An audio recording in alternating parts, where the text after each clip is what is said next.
بسم اللہ الرحمن الرحیم۔ خواتین و حضرات،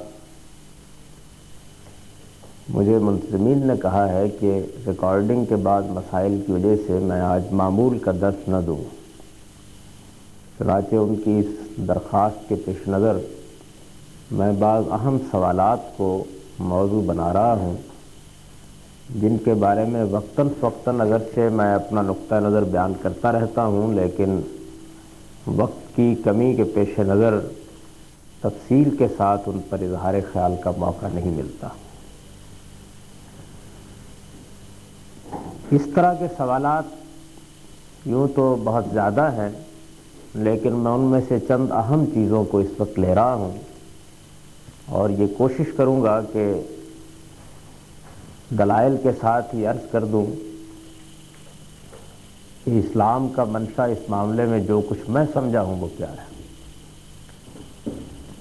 اس زمانے میں یہ تعبیر بہت اختیار کی گئی کہ اسلام کی نشأت ثانیہ ہونی چاہیے۔ یہ بھی کہا گیا کہ اسلام کی نشأت ثانیہ کے بارے میں اللہ نے، اللہ کے پیغمبر نے بتا رکھا ہے کہ وہ آخری زمانے کی ایک قضائے مبرم ہے جس کو ہر حال میں واقع ہو کر رہنا ہے۔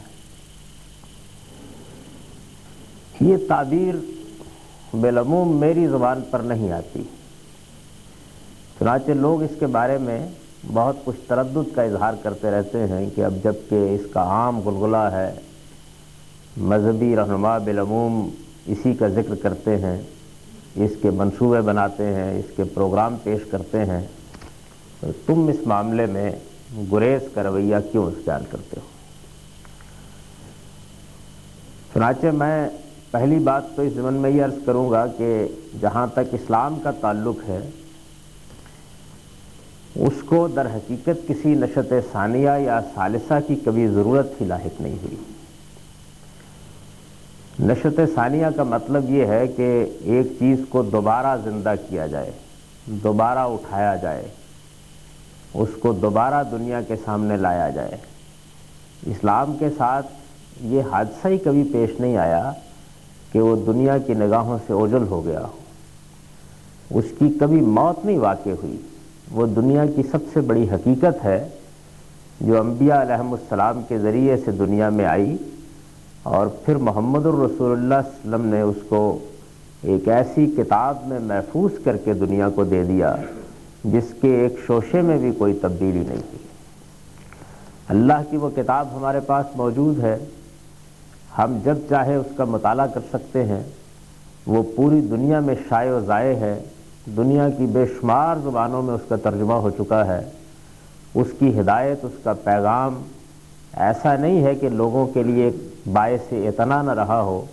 اس سارے پچھلے عرصے کے دوران میں ایسے جلیل القدر اہل علم پیدا ہوتے رہے ہیں کہ جو کسی معمولی غبار کو بھی اس پر قائم نہیں رہنے دیتے، اور بد سے بدترین حالات میں، انتہائی ناسازگار ماحول میں اس کی شہادت دیتے رہے۔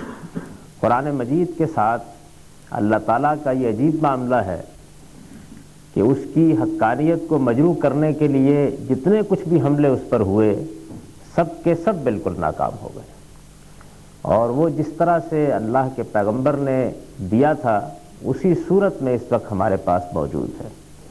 اور میں نے یہ عرض کیا کہ صرف ایک کتاب ہی کی صورت میں موجود نہیں ہے، بلکہ اس کی شرح و تفسیر میں، اس کے غوامض و اسرار کو بیان کرنے میں بھی اس امت کی طرف سے کبھی کوئی کوتاہی نہیں ہوئی۔ یعنی یہ تو بالکل صحیح ہے کہ اس کے اچھے علماء کم رہے ہیں، لیکن کوئی دور ایسا نہیں ہوا جس میں اعلیٰ درجے کے اہل علم موجود نہ رہے ہوں۔ وہ اس کو نہ صرف یہ کہ سمجھنے میں اپنی زندگیاں کھپاتے رہے ہیں، بلکہ اس کی ایک ایک ادا کو دوسروں کے سامنے نمایاں کرنے کے لیے جو کچھ ان سے بن پڑتا ہے وہ کرتے رہے ہیں۔ یہ سلسلہ کسی ایک دن کے لیے بھی بند نہیں ہوا۔ جس وقت مسلمان انتہائی انحطاط کے دور سے گزر رہے تھے اور یہ معلوم ہوتا تھا کہ اب دنیا میں مسلمانوں کے لیے ایک کربلا قائم کر دی گئی ہے، اس وقت بھی اگر آپ تاریخ پر نگاہ ڈالیں تو یہ معلوم ہوگا کہ ایسے جلیل القدر اہل علم قرآن کی شرح و وضاحت کرنے کے لیے پیدا ہوئے کہ جن کی نظیر ماضی میں بھی کم ملتی۔ اس وجہ سے میں یہ سمجھتا ہوں کہ اسلام کے ساتھ یہ حادثہ کبھی نہیں ہوا۔ اسلام ایک دعوت ہے، ایک پیغام ہے۔ اس دعوت اور پیغام کا فلسفہ کیا ہے، اس کی حکمت کیا ہے، یہ اپنے آپ کو کیسے لوگوں کے سامنے لاتا ہے، اس کی صحیح تعبیر کیا ہے، یہ سب چیزیں بالکل شائع و ظاہر رہی ہیں۔ اور جہاں کہیں کوئی غلطی ہوتی ہے، اللہ تعالیٰ اسی موقع کے اوپر یہ اسباب پیدا کر دیتے ہیں کہ خدا کا کوئی بندہ اٹھ کر اس غلطی کی اصلاح کر دیتا ہے۔ فکر کی غلطی ہو یا عمل کی غلطی ہو، دونوں کی اصلاح کرنے والے لوگ ہر دور میں پیدا ہوتے رہے ہیں۔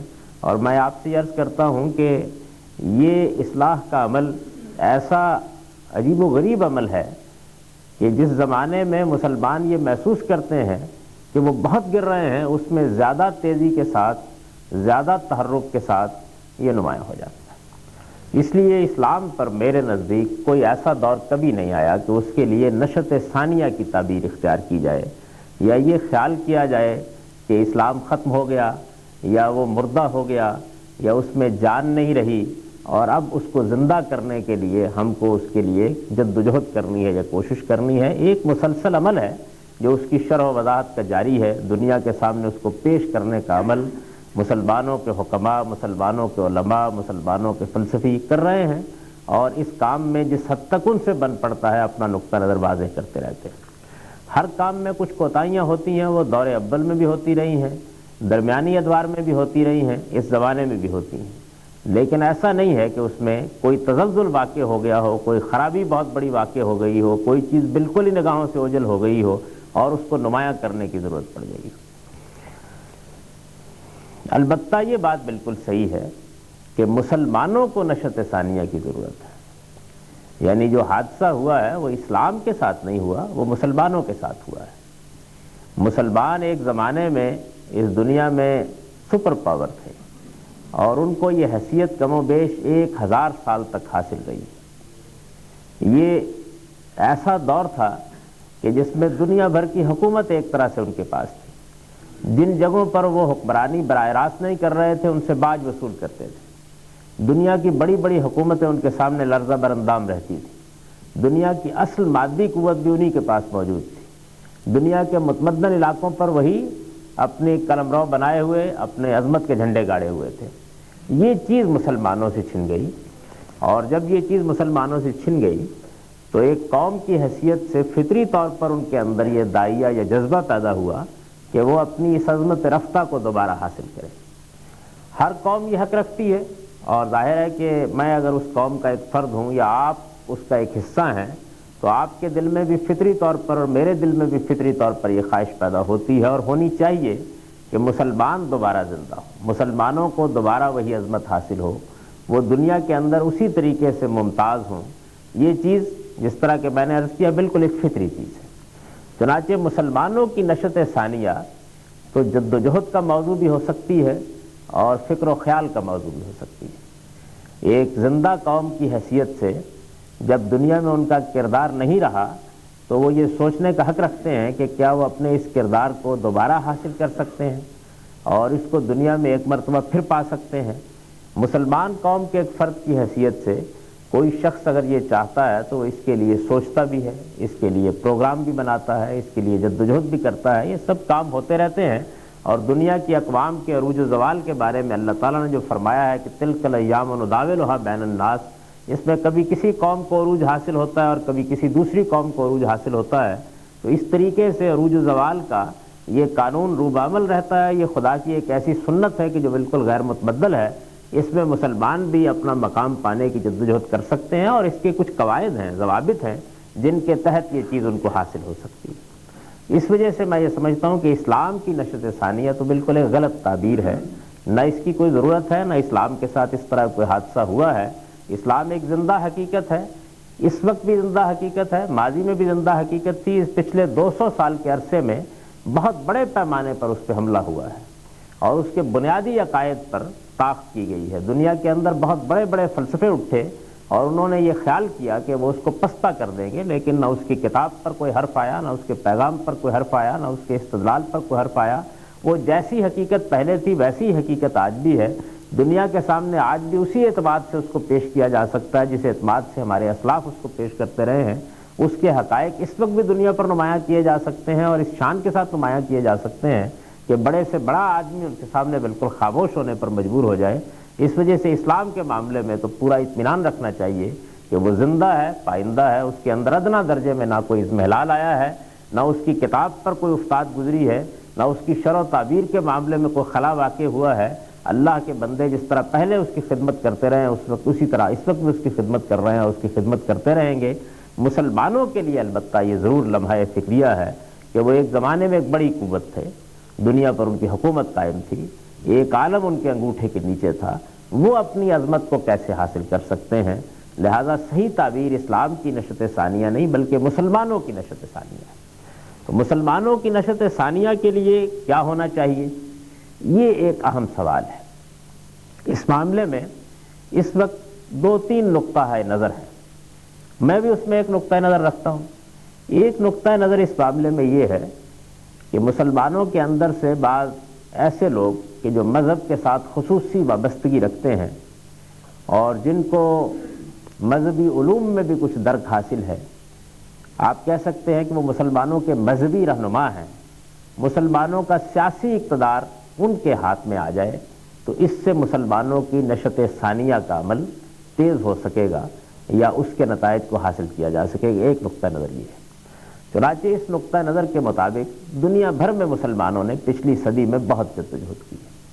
بہت سے ایسے مسلمان مفکرین اٹھے کہ جنہوں نے یہ کہا کہ مسلمانوں کی قیادت فاسد ہو گئی ہے اور مسلمانوں کی قیادت کے اس فساد کو دور کرنے کے لیے یہ ضروری ہے کہ صالحین کے ہاتھ میں ان کی قیادت آ جائے. اور اگر صالحین کے ہاتھ میں مسلمانوں کی قیادت آ جاتی ہے تو پھر وہ بڑی آسانی کے ساتھ اپنی عظمت رفتہ کو حاصل کر سکتے ہیں.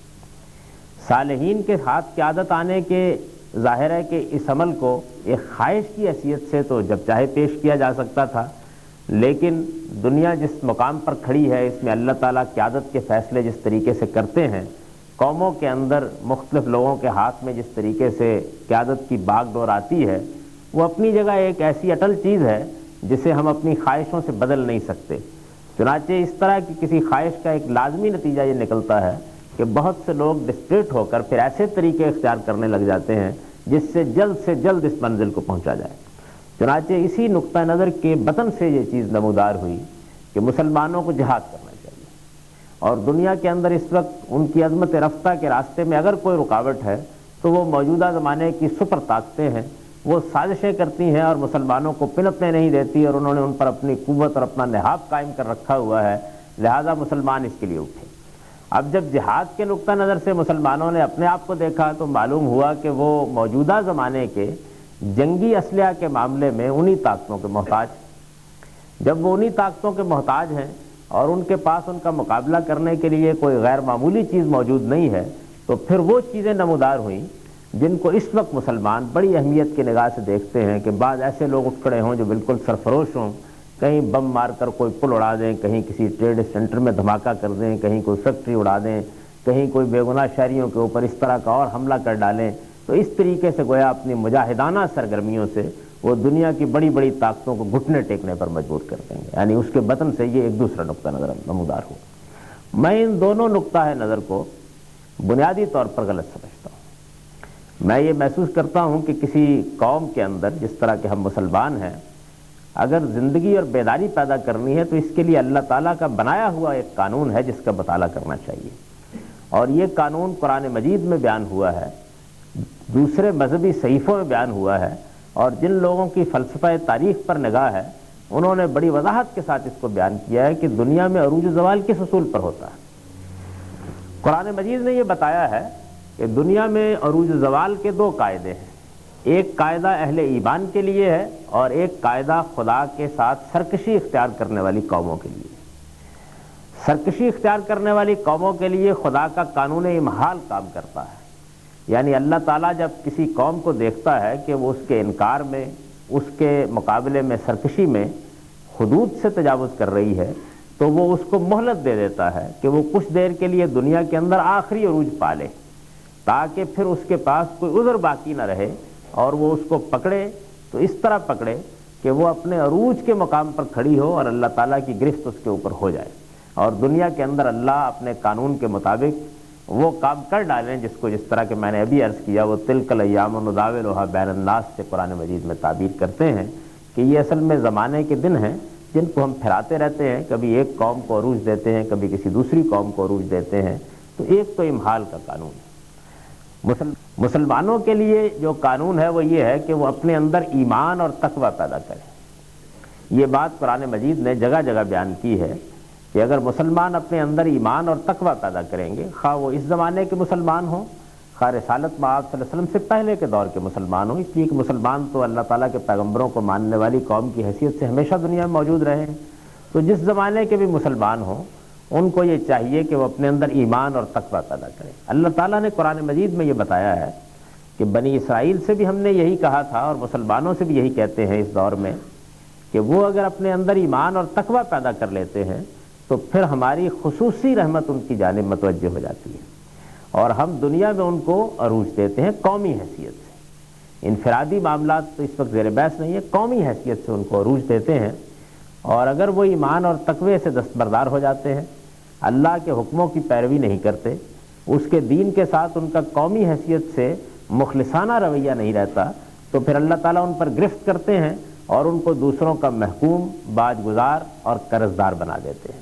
یہ بات تورات میں بھی بڑی تفصیل کے ساتھ بیان ہوئی ہے اور قرآن مجید میں بھی بیان ہوئی ہے۔ دوسری چیز جو دنیا کی سرکش اقوام کے معاملے میں اور مسلمان دونوں کے معاملے میں بالکل ایک ہی ہے، یعنی دوسری چیز ایمان و تقوی کے ساتھ، وہ یہ ہے کہ دنیا کے اندر جس زمانے میں بھی کوئی قوم جی رہی ہو اس کے علم و ہنر میں وہ امتیاز پیدا کرنے کی کوشش کرے۔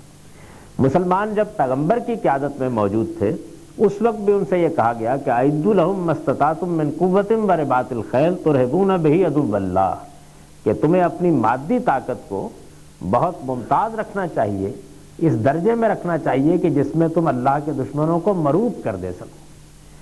تو ظاہر ہے کہ یہ چیز اس وقت تک حاصل نہیں ہو سکتی جب تک کہ دنیا کے علم و ہنر پر مسلمانوں کی گرفت غیر معمولی نہ ہو۔ اب اگر آپ دیکھیں تو آپ کو یہ معلوم ہوگا کہ یہ زمانہ اب سائنس اور ٹیکنالوجی کے عروج کا زمانہ ہے۔ اس میں قوموں کی تقدیر کے فیصلے پچھلے 200 سال سے اسی بنیاد پر ہو رہے ہیں، یعنی جو قوم بھی اپنے زمانے کے علم و ہنر میں ممتاز ہے وہ بہرحال دنیا پر حکومت کرتی ہے، اور جو قوم اس میں پیچھے رہ جاتی ہے اس کے لیے اس کے سوا کوئی چارہ نہیں ہوتا کہ وہ اپنے آپ کو ان کا مرہون منت بنا کر رکھے اور انہی کی آشیرواد کے مطابق زندگی بسر کرے۔ تو یہ دو چیزیں بنیادی حیثیت رکھتی ہیں، یعنی ایک جانب یہ کہ اگر تو خدا تعالیٰ سے انحراف ہے تو وہ سرکشی کی انتہا پر پہنچ جائے تو اللہ تعالیٰ اس میں پھر امہال کے قانون کے تحت کسی قوم کو عروج دے دیتے ہیں۔ دوسری جانب اگر قوم مسلمان ہو، اللہ کو ماننے والی ہو، اس سے سرکش نہ ہو، لیکن اس کے اندر ایمان و تقوی اس مقام پر نہ رہے تو وہ ممتاز نہیں ہو پاتی۔ یہ چیز پیدا ہو جائے تو پھر اللہ کی خصوصی رحمت اس کی جانب متوجہ ہوتی ہے، اور دونوں کے لیے جس طرح کہ میں نے عرض کیا یہ ضروری ہے، یعنی دوسری چیز کیونکہ اس دنیا کا کارخانہ اسباب پر قائم ہے، اس لیے تنہا یہی کافی نہیں ہے کہ ایمان و تقوی ہو، بلکہ علم و ہنر میں دوسری اقوام کے مقابلے میں امتیاز پیدا کرنا یہ ناگزیر ہے۔ چنانچہ میں یہ رائے رکھتا ہوں کہ اس وقت مسلمانوں کی خاص سیاسی قیادت ہو، خواہ ان کی مذہبی قیادت ہو یا اور نوعیت کے رہنما ہوں، ان سب کو اگر مسلمانوں کی نشت ثانیہ عزیز ہے تو اپنی توجہات ان دونوں ہی چیزوں پر مرکوز رکھنی چاہیے۔ یہ معاملہ نہ کسی مذہبی گروہ میں کے اقتدار میں آنے سے حل ہو جائے گا، نہ صالحین کے ہاتھ میں قیادت منتقل ہونے سے حل ہو جائے گا، اس کا تعلق در حقیقت مسلمانوں کے اجتماعی مزاج اور ان کی اجتماعی تربیت سے۔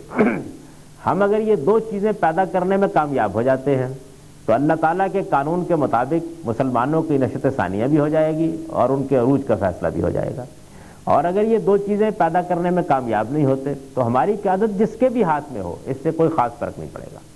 اس کی وجہ یہ ہے کہ قومیں اپنی قومی حیثیت ہی میں اصل میں نتیجہ خیز مقامات کی طرف بڑھتی ہیں۔ اس سے یقیناً یہ فرق تو پڑتا ہے، کسی اچھے آدمی کے ہاتھ میں قیادت ہو تو وہ اقتدار کے وسائل کو بھی انہی مقاصد کے لیے استعمال کر سکتا ہے، لیکن جس صورتحال میں اس وقت مسلمان ہیں اس میں یہ بہت مشکل ہے کہ اس طرح کی کوئی جدوجہد بھی کامیاب ہو سکے۔ پہلے مرحلے میں بحیثیت مجموعی یہ کوشش کرنی چاہیے کہ مسلمانوں کے اندر ایمان و تقوی کی آبیاری کی جائے، اور دوسرے ان کو علم و ہنر میں دنیا میں ممتاز مقام پر فائز کرنے کی کوشش کی جائے۔ یہ دو چیزیں بالکل ہدف بنا کر کرنے کی، جن لوگوں کو بھی اسلام کی مسلمانوں کی نشت ثانیہ عزیز ہے، اور ظاہر بات ہے کہ ہم مسلمان قوم کے فرد ہیں تو ہم میں سے ہر شخص کو یہ عزیز ہے، تو ان کو یہ دیکھنا چاہیے کہ اس کا راستہ یہ ہے۔ یہ نہ تو سیاسی نعرے لگانے سے حاصل ہوگی، نہ سڑکوں پر آ کر دھرنے مارنے سے حاصل ہوگی، نہ کسی مذہبی گروہ کے ہاتھ میں زمام کار آ جانے سے حاصل ہوگی، ان میں سے کسی چیز سے بھی حاصل نہیں ہوگی۔ اس کا راستہ صرف یہ ہے۔ اب اس کے بعد جس طرح کہ میں نے ضمناً عرض کیا کہ یہ سوال پیدا ہوتا ہے، اور اسی سے اصل میں لوگ اپنے استدلال کا مقدمہ قائم کرتے ہیں کہ اس وقت جو مسلمانوں کی اقتدار پر لوگ فائز ہیں وہ اس میں تعاون نہیں کر رہے، یا ان کو اس کا صحیح شعور نہیں ہے، اس لیے ان کی جگہ سے ان کو ہٹا دیا جائے۔ میرا نقطہ نظر اس معاملے میں یہ ہے کہ یہ ایک لا حاصل صحیح ہوگی جس میں ہم اپنی بہت سی قوت، اپنا بہت سا وقت ضائع کر دیں گے۔ اس سے زیادہ اچھا یہ ہے کہ جو لوگ بھی اقتدار میں ہیں یا جن کے اقتدار میں آنے کے امکانات ہیں مسلمان حکومتوں میں، ان لوگوں کو ہدف بنا کر ان چیزوں کے شعور میں بہتر کیا جائے۔ اس کی وجہ یہ ہے کہ یہ وہ کام ہے جو کل شروع ہو سکتا ہے، اور وہ کام ہے کہ جس کے لیے ہم پہلے 1 صدی انتظار کر چکے ہیں اور ابھی شاید صدیوں انتظار کرتے رہیں گے۔ جن لوگوں کے ہاتھ میں زمام کار ہے، ان کے سینے میں بھی دل ہے، ان کے جسم میں بھی دماغ ہے، وہ بھی مسلمانوں ہی گھرانوں میں پیدا ہوئے ہیں، اور پھر اگر فرض کیجئے کہ وہ نہیں بدلتے تو ان کو ہمیشہ کے لیے اس پر نہیں رہنا، نئی نسل کو ان کی جگہ لینی ہے۔ اس کو ہدف بنا کر اس کے اندر یہ دونوں چیزیں پیدا کرنے کی کوشش کرنی چاہیے، یعنی ہم مسلمان نوجوانوں کو یہ مواقع فراہم کریں کہ وہ اپنی بہترین صلاحیتیں صرف کر کے علم و ہنر میں امتیاز پیدا کریں، سائنس اور ٹیکنالوجی میں وہ مقام حاصل کرنے کی کوشش کریں جو مقام اس وقت دنیا کی ترقی یافتہ اقوام کے لوگوں کو حاصل ہے، بلکہ اس سے آگے بڑھنے کی کوشش کریں تاکہ ان کے حق میں عروج کا فیصلہ ہو سکے، بجائے اس کے کہ ان کی تعلیم گاہوں کو سیاست کے اکھاڑے بنا دیا جائے، اور جو زمانہ ان کی صلاحیتوں کے نشو و نما کو ہے اس زمانے کو اپنے مقاصد کے لیے استعمال کرنے میں صرف کرا لیا جائے۔ پورا زور اس بات پر لگانا چاہیے کہ وہ اپنی تعلیم کو اپنا موضوع بنائیں، اور دنیا کے جدید علوم جس حد تک حاصل کر سکتے ہیں ان کو حاصل کریں، اور اگر اس کے ساتھ اللہ تعالیٰ ان کو توفیق دے تو وہ دین کا علم بھی اتنا حاصل کر لیں کہ وہ جہاں رہیں روشنی کا ایک منار بن کر رہیں، اور لوگوں کے اندر ایمان اور تقویٰ پیدا کرنے کا ذریعہ بن سکیں، کیونکہ سارا انحصار در حقیقت اگلی نسلوں کے اوپر ہوتا ہے۔ تو یہ دو چیزیں مسلمانوں کی نشت ثانیہ کا تقاضا ہے۔ اب اس کے بعد جہاں تک اسلام کا تعلق ہے اس کی ہم کیا خدمت کر سکتے ہیں، یعنی مسلمانوں کی نشت ثانیہ کے لیے میں نے عرض کر دیا کہ یہ دو ہی چیزیں، اور یہ دونوں چیزیں قرآن مجید میں بیان ہوئی ہیں، اور دنیا میں جو تاریخ کے فلسفے کے علماء ہیں وہ جانتے ہیں کہ اسی پر انحصار رہا ہے ہمیشہ سے قوموں کے عروج زوال کا۔ لیکن اسلام کی ہم اس کے ساتھ کیا خدمت کر سکتے ہیں، اس کے اوپر کوئی مردنی کا دور نہیں ہے، لیکن وہ مسلسل خدمت کا تقاضا کرتا ہے۔ تو میں یہ سمجھتا ہوں کہ اسلام کی خدمت اس سے پہلے بھی جب ہوئی ہے، اب بھی ہوگی اور مستقبل میں بھی ہوگی، اس کی بھی دو ہی ضرورت ہے۔ اور جن لوگوں کو اسلام کی خدمت کا شوق ہو، اللہ تعالیٰ ان کو اس کی توفیق دے، وہ اس کے لیے اپنا وقت لگانا چاہتے ہوں، ان کو بھی یہ سمجھ لینا چاہیے کہ جس طرح قوموں کے عروج زوال کے لیے دو ہی نکات ہیں، اسی طرح سے اسلام کی خدمت کے بھی دو ہی نکات ہیں۔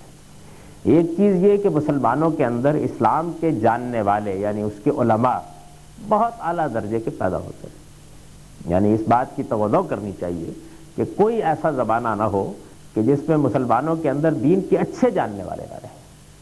قرآن مجید موجود ہے، قرآن مجید تو بہرحال اللہ کی ایک کتاب کی حیثیت سے ہمارے سامنے ہے، لیکن اس کا ترجمہ، اس کی تفسیر، اس کو لوگوں تک پہنچانے کا کام، یہ ایک مسلسل عمل ہے، اور اس مسلسل عمل میں لوگ اپنے اہل علم ہی کی جانب دیکھتے ہیں۔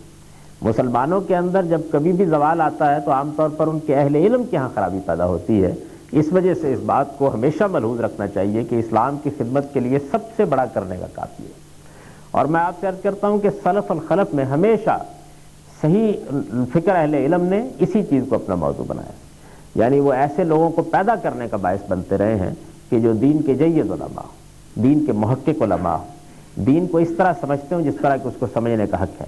اس طرح کے جتنے زیادہ لوگ ہم پیدا کر سکیں گے، اسلام اتنے ہی امتیاز کے ساتھ، اتنی ہی شان کے ساتھ اور اتنی ہی خوبی کے ساتھ لوگوں کے سامنے نمایاں ہوگا۔ اور دوسری چیز یہ ہے کہ مسلمان اپنی اس ذمہ داری کو محسوس کریں کہ جو دین ان کے پاس موجود ہے اس دین کو دنیا تک پہنچانے کا کام وہ ہمہ وقت انجام دیتے رہے۔ اس دین کو دنیا تک پہنچانے کے کام کا ایک پہلو انفرادی ہے اور ایک پہلو اجتماعی ہے۔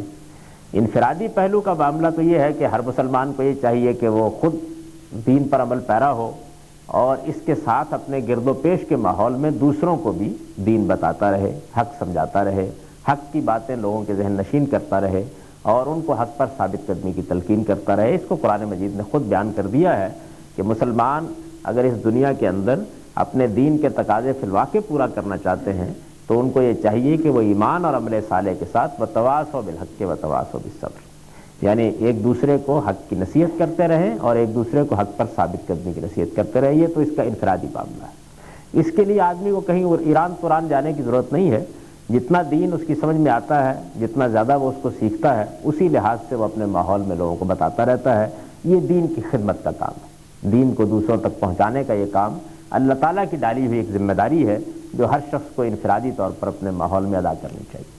بحیثیت امت یا بحیثیت قوم ہم پر جو ذمہ داری ڈالی گئی ہے وہ یہ ہے کہ ہم قرآن مجید جو پیغمبر صلی اللہ علیہ وسلم ہم کو دے کر گئے ہیں اس کو دوسرے انسانوں تک پہنچاتے ہیں۔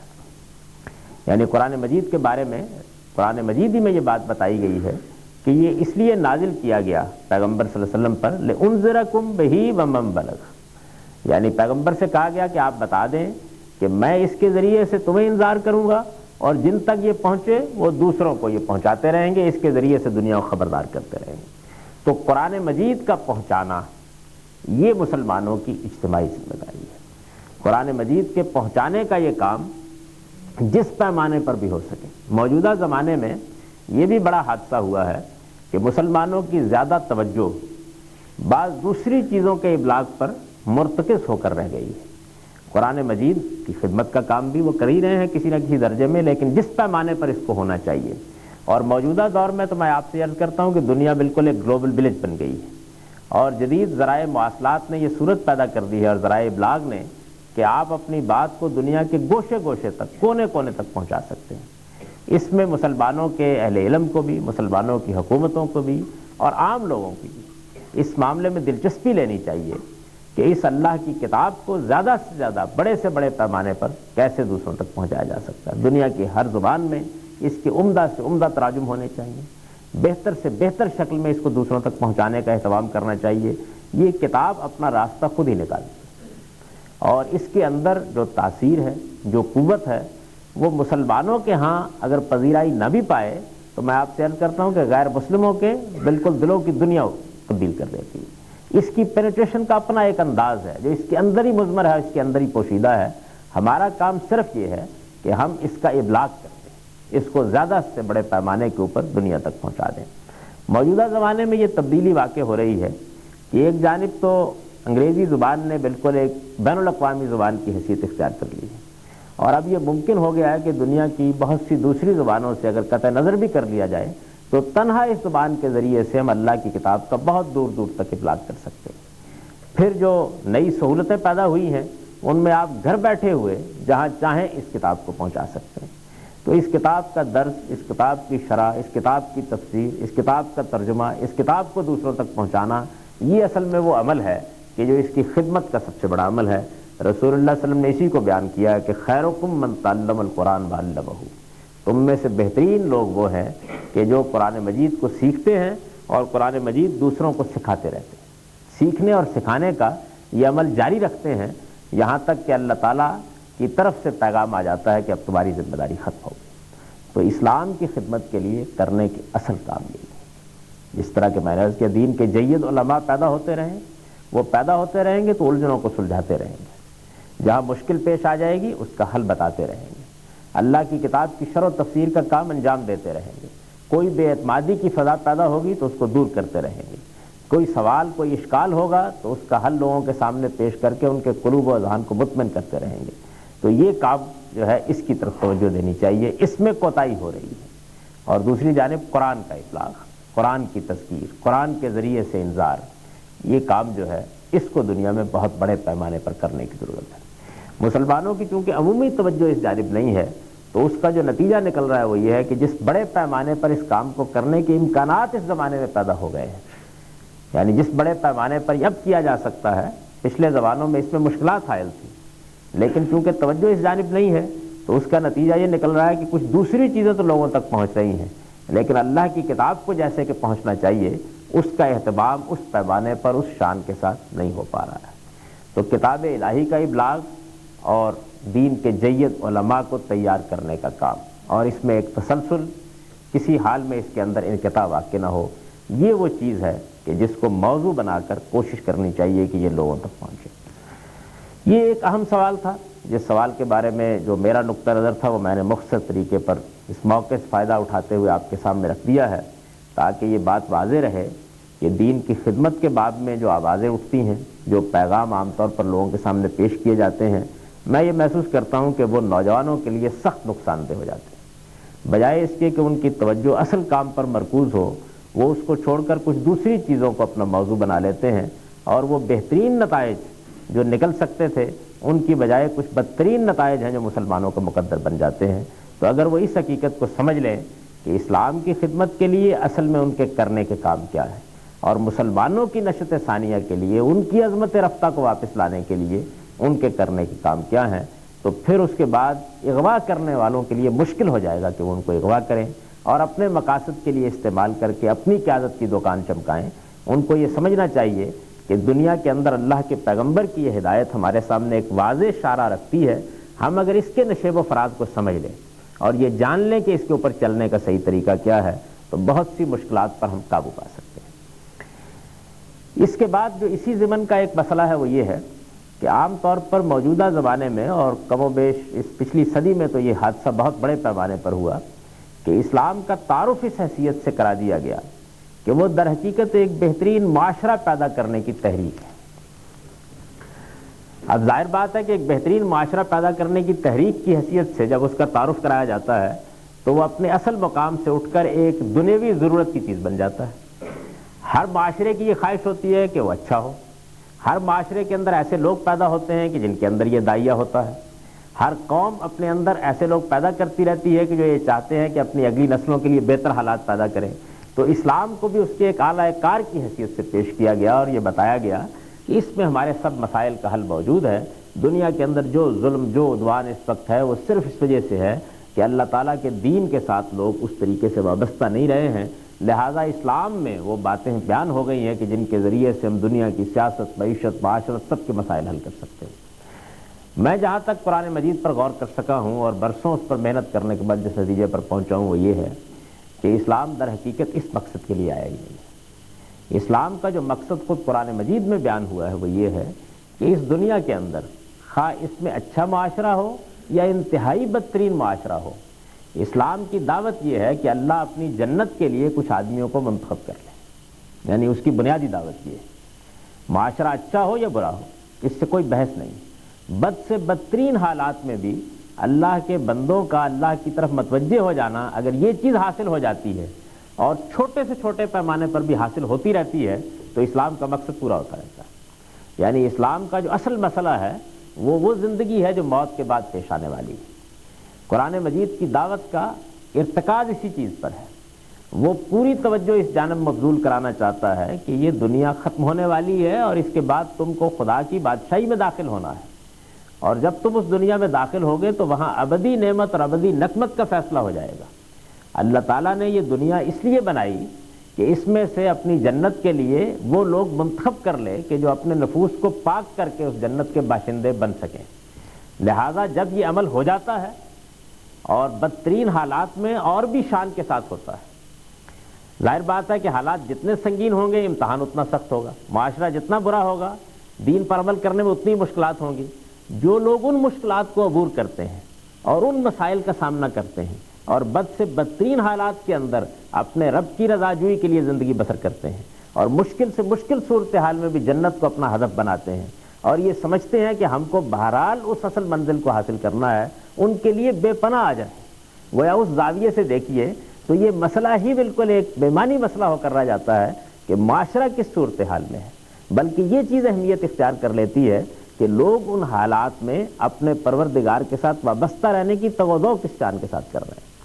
اچھا، یہ بات بھی سمجھ لینی چاہیے کہ یہ انسان کی بڑی سعادت ہے کہ وہ جنت کی اس نعمت کو ایک بڑے پیمانے پر حاصل کر لے، لیکن اللہ تعالیٰ نے یہ بات واضح کر دی ہے کہ میری اس جنت کی آبادی کے لیے اگر چند لوگ بھی منتخب ہو جاتے ہیں تو جس مقصد سے میں نے یہ دنیا بنائی وہ پورا ہو جاتا ہے، اس لیے کہ وہ ابدی بادشاہی کوئی معمولی چیز نہیں ہے، اس کو خالق کائنات نے ایک عظیم نعمت کی حیثیت سے تعبیر فرمایا ہے، اور پھر دنیا کے سامنے اپنے انبیاء علیہ السلام کے ذریعے سے یہ بات رکھی ہے کہ تم اس آزمائش میں اس لیے ڈالے گئے ہو کہ یہاں اپنے آپ کو اس مقصد کے لیے تیار کر لو، اور مقصد کے لیے تیاری کا راستہ کیا ہے اس کو قرآن مجید اپنی اصطلاح میں تزکیے سے تعبیر کرتا ہے، یعنی آدمی اپنے نفس کو پاک کرے۔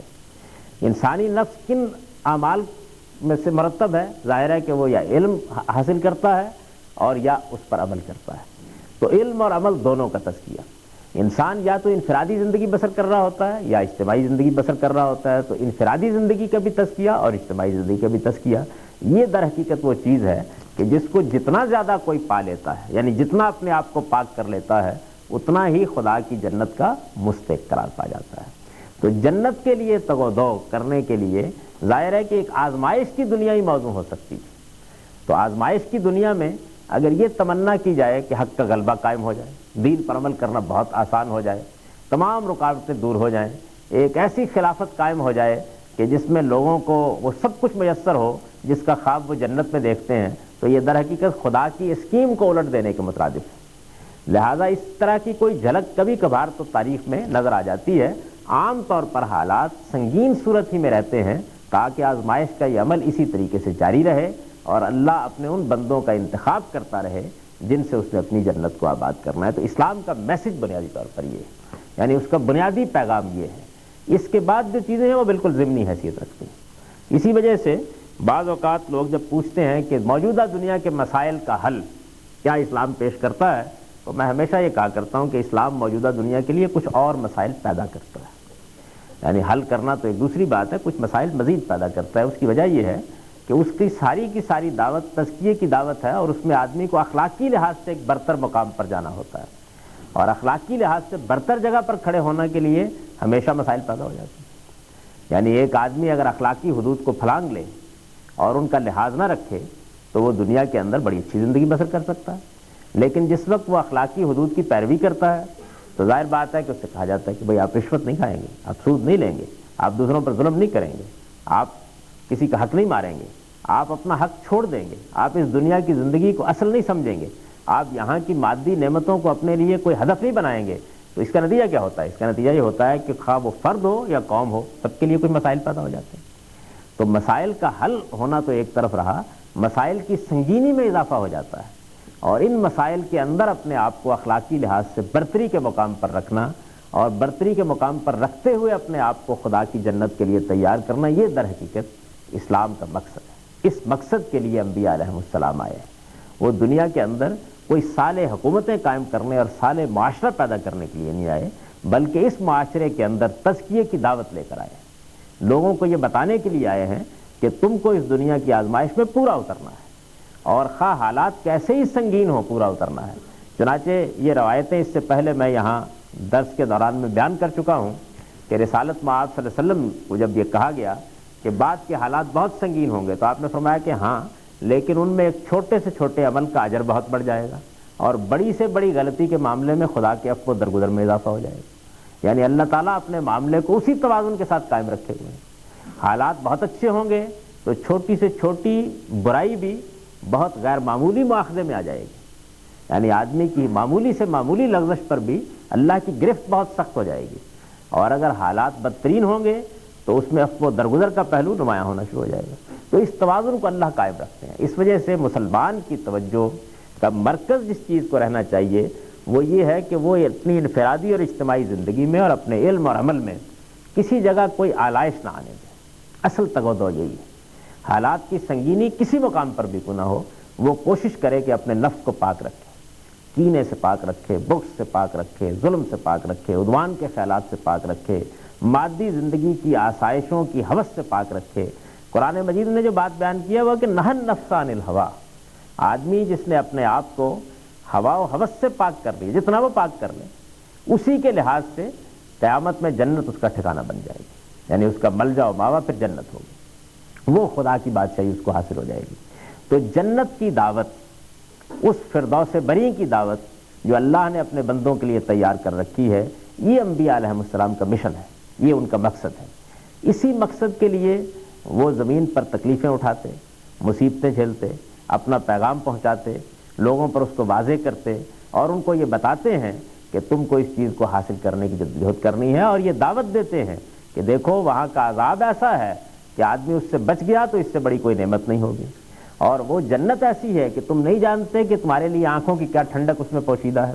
اور اس کی تعبیر کرتے ہیں کہ لا خوف علیہم ولا هم یحزنون، نہ وہاں ماضی کا کوئی پچھتاوا ہوگا، نہ مستقبل کا کوئی اندیشہ ہوگا۔ وہ ایسی دنیا ہے جو تمہارے پروردگار نے آباد کر رکھی ہے۔ انسان جب اس دنیا کی بہتری کی جد و جہد میں مصروف ہوتا ہے تو اس کو خطاب کر کے کہتے ہیں کہ وفی ذالک فلیتنافس المتنافسون، خدا تعالیٰ کی رضاجوئی کے لیے تگ و دو کرو، اور اگر دوڑ دھوپ کر رہے ہو دنیا میں تو اس دوڑ دھوپ کے ساتھ ایک اور دوڑ دھوپ کا میدان بھی ہے، اس میں بھی اپنا حوصلہ آزماؤ اور یہ دیکھو کہ اس کے نتائج کتنے غیر معمولی تم کو موت کے بعد حاصل ہونے والے ہیں۔ تو زندگی اصل مسئلہ نہیں ہے اسلام کا، اصل مسئلہ موت جو ہر انسان کے سر پر منڈلا رہی ہے۔ ہم روز جنازے اٹھتے دیکھتے ہیں، روز لوگوں کو رخصت ہوتے دیکھتے ہیں، تو خدا کے پیغمبر متوجہ کرنے کے لیے آتے ہیں کہ یہ جو جا رہے ہیں یہ غور کرو کہاں جا رہے ہیں۔ ایک آگے کی دنیا ہے جو جزا و سزا کے لیے برپا کر دی گئی ہے، اور یہ دارالعمل ہے، اس کے اندر جب مہلت ختم ہو جاتی ہے تو پھر موقع بھی باقی نہیں رہتا۔ وہاں جانے کے بعد ہزار بار بھی آدمی یہ خواہش اگر کرے کہ میں لوٹا دیا جاؤں اور پھر میں اپنے عمل کو درست کر کے آ جاؤں تو اس کا موقع اس کے پاس نہیں رہے گا۔ یہ آخری موقع ہے جو تم کو دے دیا گیا ہے، اس سے فائدہ اٹھاؤ اور اپنے نفس کو پاک کرو، اپنے قلب کا تزکیہ کرو، اور اس بات کو ہمیشہ پیش نظر رکھو کہ حالات کیسے ہی کیوں نہ ہوں اور معاشرہ کیسا ہی کیوں نہ ہو، تمہارے لیے جو اصل میدان ہے وہ یہ ہے کہ تم کو یہ چیز حاصل کرنی ہے۔ تو ظاہر ہے کہ اسلام کیا ہے، وہ در حقیقت اس جد و جہد میں، اس تگ و دو میں کہ آدمی اپنا تزکیہ کر لے، خدائی مدد ہے۔ یعنی اللہ تعالیٰ نے علم کے معاملے میں بھی اور عمل کے معاملے میں اپنے پیغمبروں کے ذریعے سے انسان کی رہنمائی فرمائی ہے، اس کی مدد کی ہے کہ تم اپنے آپ کو کیسے پاک رکھ سکتے ہو۔ بہت سی رہنمائی تو جس طرح کہ میں بار بار توجہ دلاتا ہوں خود انسان کی فطرت کے اندر موجود ہے، یعنی اللہ تعالیٰ انسان کو پیدا کرتا ہے تو وہ رہنمائی اس کے اندر ودیت کر دیتا ہے، لیکن جہاں کہیں ٹھوکر لگنے کا اندیشہ ہے، جہاں وہ صحیح راستے کو پانے میں دقت محسوس کرتا ہے، وہاں اللہ کے پیغمبر آتے ہیں اور اللہ اپنی وحی کے ذریعے سے انسان کی رہنمائی کر کے اس کے سامنے وہ نشانات راہ واضح کر دیتا ہے۔ یہ نشانات راہ ہی در حقیقت خدا کی شریعت ہے، یعنی اللہ تعالیٰ نے قدم قدم کے اوپر گویا سنگھائے میل نصب کر دیے ہیں کہ انسان بھٹکنے نہ پائے، اس کو معلوم ہو جائے کہ یہ یہاں پر وہ دوراہا آ سکتا ہے جس میں رائے غلط ہو سکتی ہے، تو اللہ تعالیٰ بتا دیتے ہیں۔ شریعت کوئی مکمل نظام نہیں ہے، بلکہ صرف ان معاملات میں اللہ کی رہنمائی ہے جن معاملات میں انسان اپنی عقل سے صحیح فیصلہ نہیں کر سکتا، یعنی جہاں غلطی کا امکان تھا وہاں اللہ تعالیٰ نے خود رہنمائی فرما دی ہے، اور اگر انسان اللہ تعالیٰ کی اس رہنمائی کو قبول کرے تو اس کے ذریعے سے اسے کیا حاصل ہوتا ہے؟ اس کو اپنے نفس کا تزکیہ حاصل ہوتا ہے، اس کو پاکیزگی حاصل ہوتی ہے۔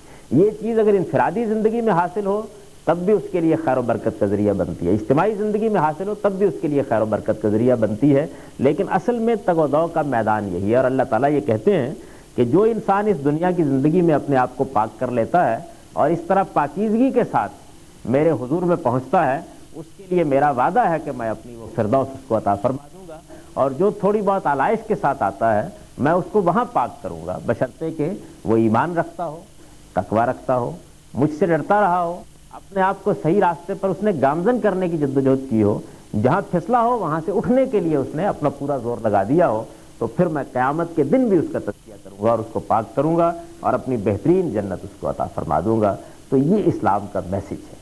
اسی وجہ سے میں نے عرض کیا کہ نہ تو اس پیغام کو کسی مخصوص معاشرے کی ضرورت ہے، نہ کسی مخصوص حالت کی ضرورت ہے، یہ ایک زندہ و پائندہ پیغام ہے، قرآن مجید کی صورت میں ہمارے پاس موجود ہے اور بالکل محفوظ شکل میں موجود ہے۔ اس کو دنیا کے سامنے پہنچاتے رہنا، دنیا تک اس کو عام کرتے رہنا، یہ در حقیقت وہ چیز ہے کہ جو ہمیں اپنی توجہات کا مرکز بنانی چاہیے اسلام کی خدمت کے لیے۔ اور چونکہ ہم مسلمان ہیں اور اس طرح سے دنیا کے اندر ایک قوم کی حیثیت رکھتے ہیں اور مسلمان کے طور پر ہم اپنی عظمت کو ایک زمانے میں دیکھ چکے ہیں، دنیا میں ایک بڑی قوت رہے ہیں، ہمارے اندر فطری خواہش ہوتی ہے کہ ہم اپنی عظمت رفتہ کو پائیں، لیکن اس عظمت رفتہ کو پانے کو اسلام سے وابستہ کرنے کا کوئی سوال نہیں ہے، اسلام زندہ و پائندہ ہے، اس کی عظمت جس طرح پہلے دن قائم تھی اسی طرح آج بھی قائم ہے۔ ہم اپنی عظمت کھو چکے ہیں، اس کو دوبارہ پانے کے لیے جس طرح کہ میں نے عرض کیا 2 ہی نکات ہیں، یہ کہ مسلمان نوجوان اپنی قوم کے اندر ایمان و تقوی کی آبیاری کرنے کی کوشش کریں تاکہ خدا کی رحمت ان کی جانب متوجہ ہو، اور دنیا کے علم و ہنر میں، سائنس اور ٹیکنالوجی میں برتری کے مقام پر پہنچنے کی کوشش کریں۔ یہی 2 نکات ہیں جن کے اوپر اس سے پہلے دنیا میں مسلمان قوموں کے عروج و زوال کا فیصلہ ہوا ہے، اور انہی پر اگر اب بھی ہوا تو ان کے عروج و زوال کا فیصلہ ہوگا۔ اس کے علاوہ اور کوئی لائے عمل نہیں ہے۔ باقی جتنی چیزیں ہیں وہ در حقیقت ہماری خواہشیں ہیں جن کو ہم اللہ تعالیٰ کے دین کی صورت میں لوگوں کے سامنے پیش کر دیتے ہیں۔ اللہ نے اپنے دین میں اسی رہنمائی اور اسی ہدایت کے ساتھ ہمیں یہ بتایا ہے کہ وہ مسلمانوں کے ساتھ کس اصول پر معاملہ کرتا ہے اور اپنے دین کو کس صورت میں محفوظ دیکھنا چاہتا ہے۔ اقول و قولی ھذا واستغفر اللہ لی ولکم ولسائر۔ اب میں سوالات کے لیے حاضر۔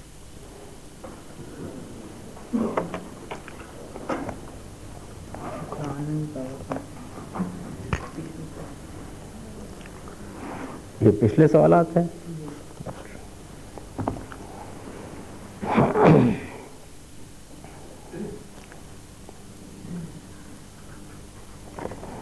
بسم اللہ الرحمن الرحیم۔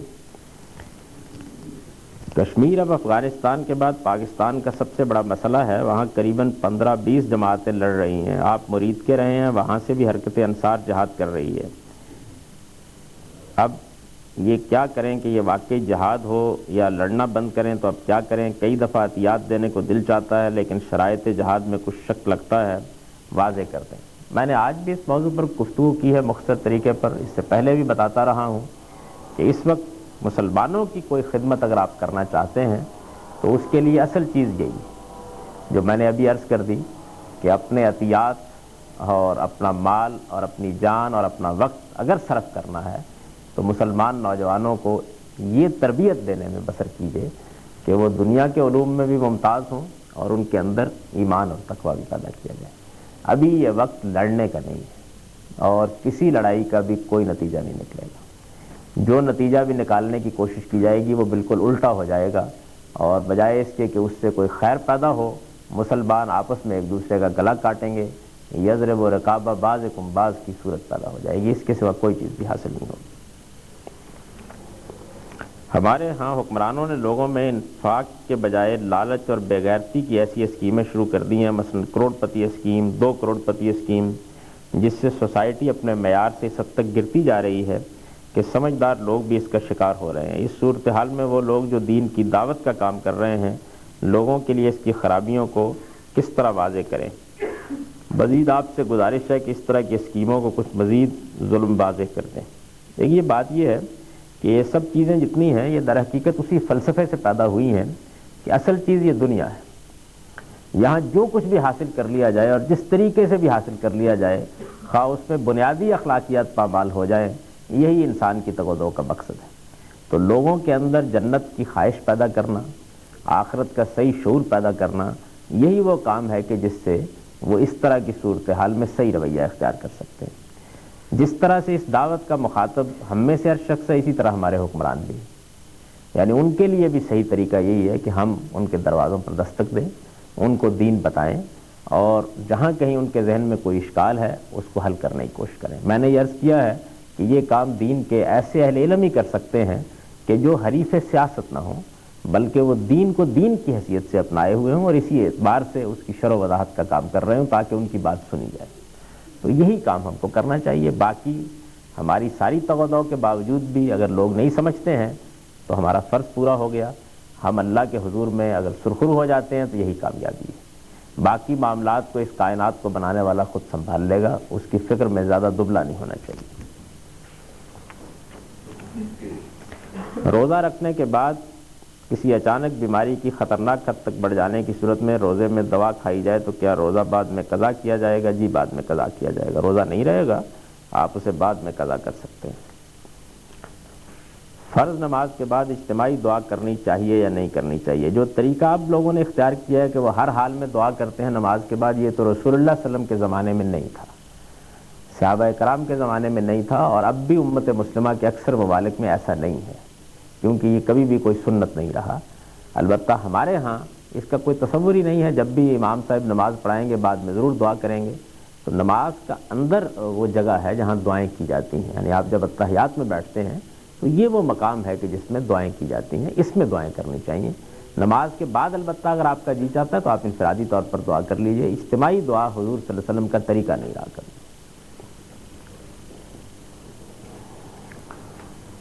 پچھلے اتوار آپ سے ایک سوال میں یہ پوچھا تھا کہ ڈاکٹر خالد سعید صاحب نے دسمبر کے رینیسنس میں شفاعت سے متعلق یہ بیان فرمایا ہے کہ جو لوگ مارجن پر ہوں گے ان کے لیے شفاعت کی جائے گی. اس میں وہ لکھتے ہیں کہ اٹ از رپورٹڈ. سوال یہ ہے کہ کیا ایسی کوئی روایت موجود ہے جس میں یہ تصور پیش کیا گیا ہے, جبکہ اس سے متعلق تمام روایات جہنم میں عذاب والوں کو نکالنے سے متعلق ہیں. کسی روایت میں تو یہ بات نہیں ہے. غالباً انہوں نے قرآن مجید کی بنیاد پر یہ بات کہی ہوگی. قرآن مجید کی سورہ توبہ سے یہ بات معلوم ہوتی ہے.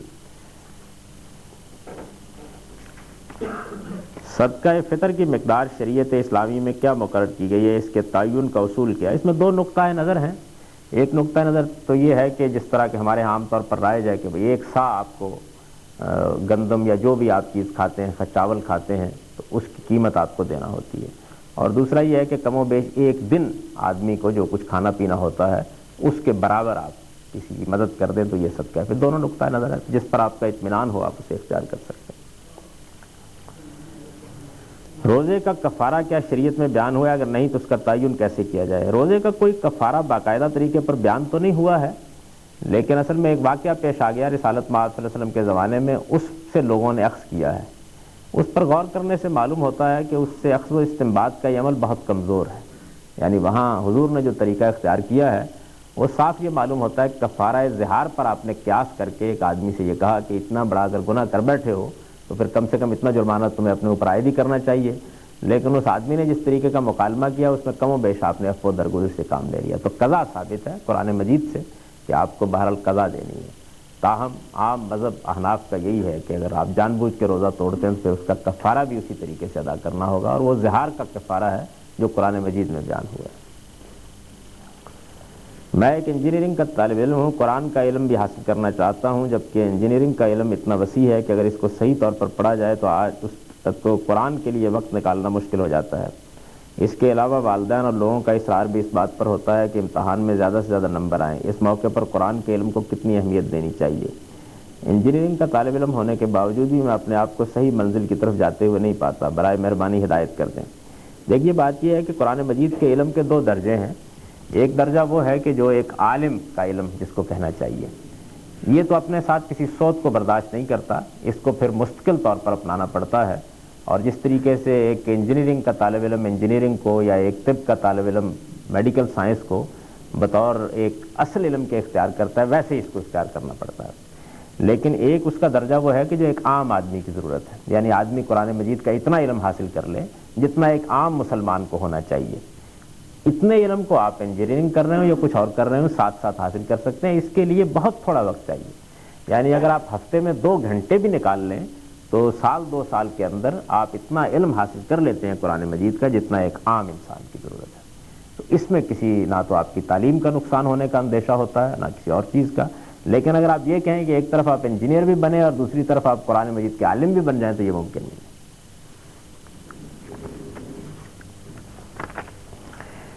کیا زکوٰۃ دینی مدارس کو دی جا سکتی ہے؟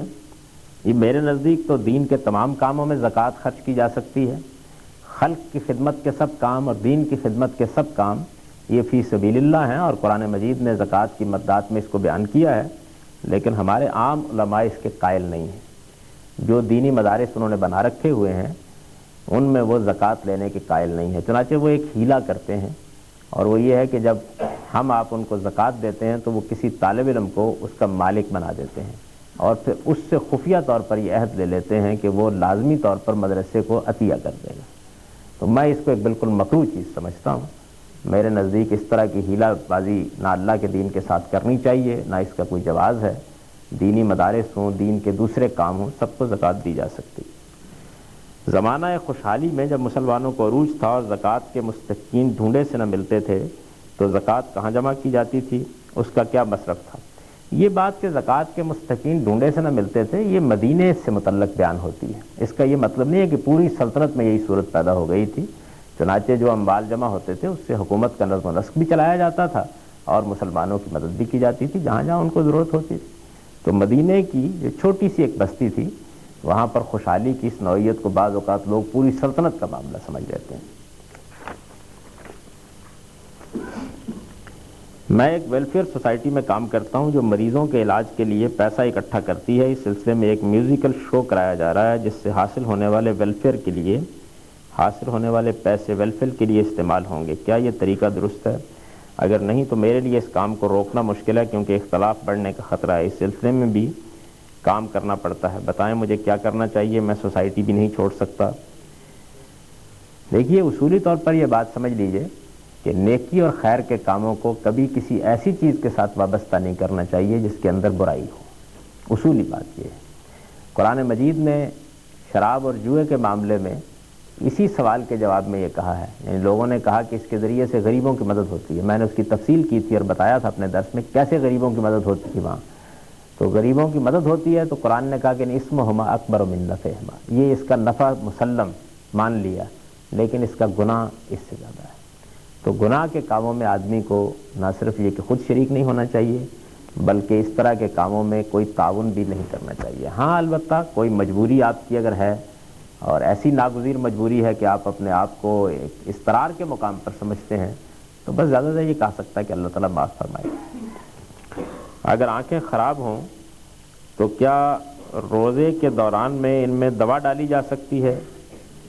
دیکھیے، اس میں جو اصول ہے وہ یہ ہے کہ جس چیز کے بارے میں بھی تحقیق سے یہ معلوم ہو جائے کہ آپ اگر اسے استعمال کریں گے تو آپ کے حلق میں چلی جائے گی، اس سے اجتناب کرنا چاہیے، اور جس چیز کے بارے میں یہ معلوم ہو کہ وہ حلق میں اس طرح نہیں جائے گی اس سے روزے کو کچھ نہیں ہوتا۔